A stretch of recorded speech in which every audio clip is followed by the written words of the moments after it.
মমতা বাণিজ্য বলুন বিমৃত্যু ধরেছে ওনাকে, ওনারা বয়স বেশি হয়ে গেছে, বিমৃত্যু ধরেছে, তার জন্যই করেছে।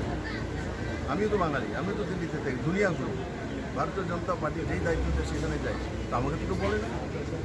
মমতা ব্যানার্জি কোথায় ঘুরে, কোন জায়গাতে যান? ওনার পার্টি কি ন্যাশনাল পার্টি? নাম তো আসতে ওনার অন্তরাষ্ট্রীয় পার্টি, তো ইন্টারন্যাশনাল পার্টি। এসব কথা বলে লাভ নেই। এটা জেনারেল পার্টি, মানুষ ওনাকে, বাংলার মানুষ ওনাকে মুখ্যমন্ত্রী বানিয়েছে। ঠিক আছে, ভালো কাজ করেন, ভালো করে কাজ করুন মানুষের জন্য। আর রোহিঙ্গা আসবে, আর রোহিঙ্গাদেরকে পালতে হবে, তো মমতা ব্যানার্জি তার জন্য কি যাক না, পাকিস্তানে গিয়ে পালুক না। বাংলাদেশে যে ঘটনা ঘটছে সেগুলোর জন্য বাংলাদেশে ভুগ না, মার্চ করে যাক না, ইউনুসের সঙ্গে কথা বলুক না। এই বসে বসে ভারতবর্ষের ডেমোক্রেসি আছে বলে এইসব কথা বলে। Likey